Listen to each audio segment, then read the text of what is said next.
नमस्कार, मैं हूं आपके साथ हर्षिता मिश्रा और आप देख रहे हैं न्यूज 100 लाइव। आगामी दिसंबर से सूना होगा नाव घाट। काफी दिनों से इंतजार में पुल पर होगा संचालन शुरू। सिवनी मालवा तहसील के प्रसिद्ध पर्यटन स्थल आंवली घाट पर स्थित नाव घाट की प्रसिद्धि किसी से छिपी नहीं है।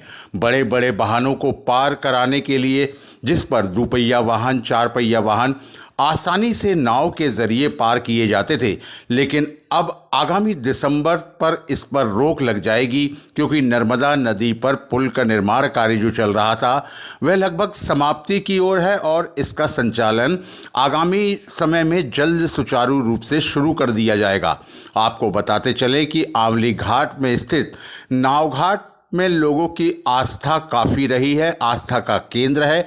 प्रतिवर्ष नवरात्रि पर हजारों श्रद्धालु सलकनपुर देवी धाम जाने के लिए और भोपाल जाने के लिए इसी शॉर्टकट रास्ते से नाव के ज़रिए सफ़र तय किया करते थे, और जहां पुल का निर्माण अब हो चुका है, जो संभवतः जल्द शुरू किया जाएगा, इसके चलते लोगों में एक ओर तो उत्साह है, दूसरी ओर मां नर्मदा से दूरी बढ़ने का अफसोस भी है।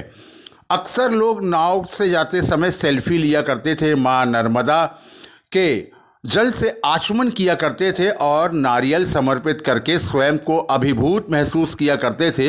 लोगों की आस्था का केंद्र माने जाने वाले नाव घाट अब सूना हो जाएगा। स्थानीय विधायक का कहना है कि इस क्षेत्र में पर्यटन की अपार संभावनाएं हैं।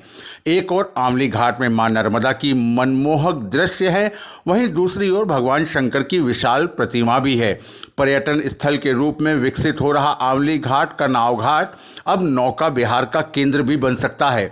पर्यटन के क्षेत्र में संभावनाएं और ज़्यादा विकसित होंगी। लोगों को मां नर्मदा में भ्रमण करने के लिए पैडल बोट और छोटी नाव से नौका विहार करने की संभावनाएं भी बनेंगी, जिसको लेकर स्थानीय लोगों में काफ़ी ज़्यादा खुशी है और उत्साह भी है।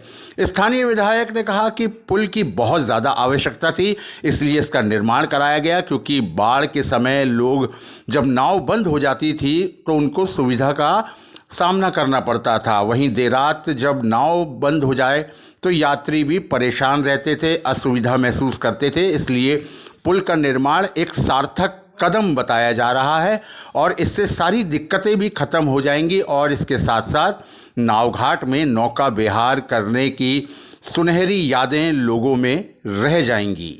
देखो, पुल की तो आवश्यकता थी, इसकी मांग थी बहुत दिनों से।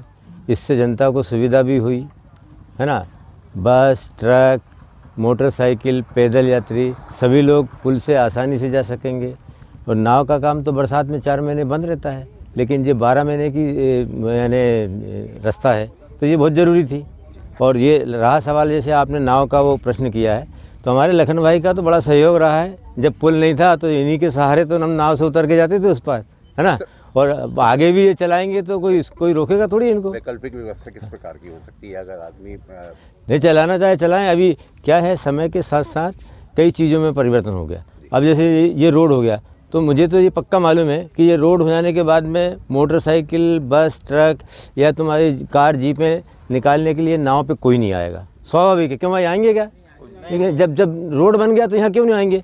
अब इनको भी इनका थोड़ा सा परिवर्तन करना पड़ेगा। क्या, जैसे मनोरंजन के हिसाब से बोट रख लें, लोगों को घुमाने के लिए, बोट में सैर कराने के लिए बहुत लोग आएंगे। ये बहुत बढ़िया पिकनिक के लिए कितना अच्छा स्थान है, धार्मिक स्थान है, इतना बड़ा गार्डन, शिव जी की मूर्ति, धार्मिक स्थान, तो बहुत लोग आएंगे।